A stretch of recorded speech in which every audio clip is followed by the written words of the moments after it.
일본 경제는 우리가 생각하는 것보다는 굉장히 강해요. 예를 들어서 일본은 아직도 제조업이 상당히 셉니다. 근데 제조업이 중요한 이유는 제조업은 그 자체로 좋은 일자리예요. 제조업 일자리는. 우리나라 경제가 상황 그 자체보다 늘 나쁜 것처럼 보여지는 것은 우리나라는 자영업이 너무 많기 때문에 그래요. 제조업 일자리나 그 자체로 제조업 일자리는 안정된 일자리고 좋은 일자리에 속해요. 근데 일본은 제조업이 굉장히 강하기 때문에 지난 20여 년 동안에 저렇게 거의 제로 정도의 성장 정체 속에서도 실제로 일본 국민들이 한국인들이 반응하는 것처럼 히스테리컬하게 반응하고 있느냐 하면 그렇지 않아요. 말하자면 일본은 경기가 20년 동안이나 마이너스 제로였지만 무슨 폭동이 난 적도 없고 소요가 난 적도 없고 무슨 뭐 그렇다고. 그 일본은 굉장히 안정된 사회고 물가가 조금씩 디플레이가 진행되었기 때문에 그 물가 마이너스 되는 만큼은 실질 이자 수익률이 보장이 되었어요. 그래서 아베노믹스가 성공할지 실패할지는 아베노믹스는 이런 거예요. 여러분이 그런 개념을 이해할지 모르겠는데 어떤 일항작용이라는 게 있어요. 예를 들어서 하나의 순기능이 쭉 진행이 되면 그 순기능이 효과가 커지는 것만큼 역기능도 잠재적 역기능의 효과가 쭉 커져요. 예를 들어서 쭉 성공해가고 있어. 성공하면 할수록 실패의 가능성도 같이 커지는 거예요. 그게 굉장히 이해하기 힘든 개념인데 글쎄 이건 좀 문학적인 표현인데 문학적인 표현이라고 이해해 주면 좋겠는데 예를 들어 사람이 굉장히 예를 들어서 뭐 인생의 절정을 향해서 치닫고 있다 이렇게 얘기하면 거꾸로 말하면 이제는 파국의 가능성이 점점 다가오고 있다 이렇게도 볼 수 있는 거 아니에요? 그런 것처럼 아베노믹스는 성공하면 할수록 실패의 가능성도 더 커지는 그런 메커니즘 안에 있어요. 그걸 이제 모순이야. 모순인데 이렇게 구성이 돼요. 일본은 채권금리가 있어서 일본은 전 세계에서 국가부채가 가장 많은 나라예요. 그런데 국가부채가 자기의 3분의 1 정도 수준밖에 안 되는 그리스나 이탈리아, 스페인이 다 나가 떨어졌는데 일본은 끄떡도 안 해요. 끄떡도 안 하는 이유는 뭐냐? 일본의 국채는 대부분 일본 애들이 갖고 있다는 거예요. 그럼 일본 애들이 왜 일본 국채를 가지고 있냐? 그럼 애국심 때문에 그럼 일본 애들은 국채에서 디폴트 현상이 안 생기냐? 아니에요. 일본 국채는 수익률이 1% 조금 남짓밖에 안 돼. 1.5% 정도예요. 수익률이. 그러면 한국에서 지금 이자가 은행 이자 3%에도 지금 비명소리가 난 거 아니야? 은행 이자 3%에 지금 전세 값이 폭등한다고 이 난리가 나는 거 아니에요?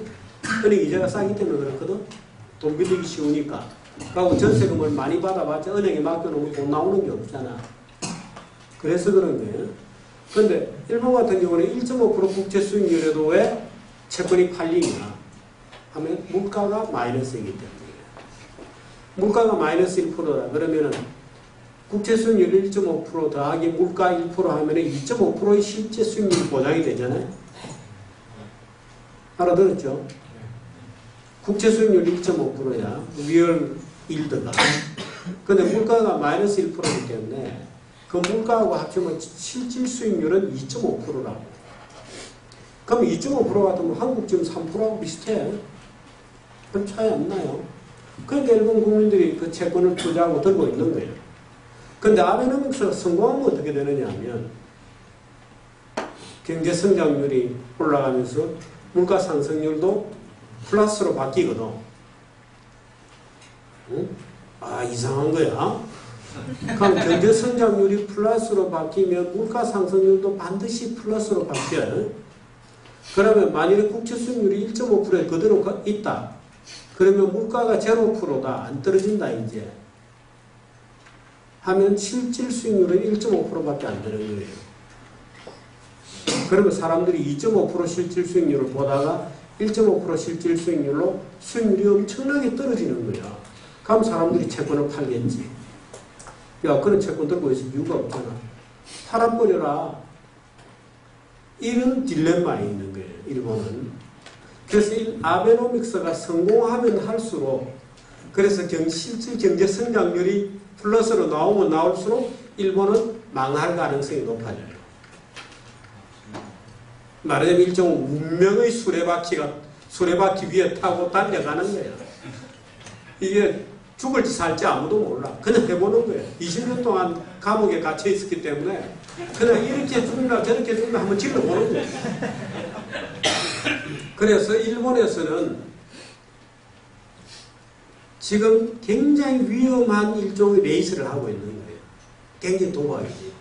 그래서 밑에서 올라가면서 물가 2%까지 끌어올리는 게 아베노믹스의 목표거든. 물가를 2% 플러스로 만드는 게. 그러면 일본 국민들이 똑같은 2.5% 수익률을 내려고 하면 채권 가격은 4.5%가 돼야 되는 거 아니야. 근데 채권 가격이 1.5%에서 4.5%가 된다는 것은 채권 가격이 폭락한다는 얘기예요. 수익률이 높아진다는 거는. 그러면 일본은 그 순간에 망한다. 그래서 문제는 이 두 가지 필연적 법칙 속에서 어떻든 한번 그래도 트라이라도 해보자. 앉아서 죽느니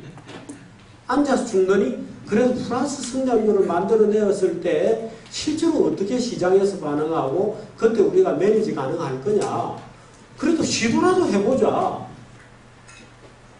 그래 해봐라. 그거요. 그러니까 아베노믹스가 성공할지 실패할지는 아베노믹스는 성공하면 할수록 실패 가능성이 동시에 굉장히 높아지는 일종의 무슨 기계라 그럴까? 그런 기계 속에 얹혀 있는 거예요. 모순 기계에 얹어져 있는 거예요. 그런데 그럼 일본이 어떤 상태로 되는 게 우리 경제에 유리할까? 일본 경제 잘 되는 게 좋아요. 예를 들어 성공하는 게 우리 경제는 좋다. 일본 경제 잘 되는 게 좋다. 예를 들어서 일본 경제가 계속 지금처럼 나빠지면 우리 경제도 좋을 게 없어요. 왜? 일본이 1억 5천만이나 되는 큰 시장이 있는데 우리가 그 시장을 가만히 놔두고 있을 이유가 없잖아. 그렇죠? 무슨 기본으로. 일본이 적절히 잘 돌아가야 돼요. 예를 들어서 우리의 입장 아퍼추니티를 싹쓸이할 정도로 일본에서 그야말로 뭐 인간 노동자 구하기가 어려워졌다. 일본에서. 그런 정도까지 가면은 뭐 다른 요인이 있어서 좋아지고 모르겠거니와 일시적으로 우리에게 부정적일지 모르겠는데 일본 경제가 뭐 그런 경우라도 어쨌든 일본 경제가 좋아지는 게 우리에게 좋지. 중국 경제가 좋아지는 게 우리에게 좋은 거와 마찬가지예요. 중국 경제가 좋아지면 우리의 일자리를 앗아갈 것 같아요? 아니에요. 그렇지 않아요.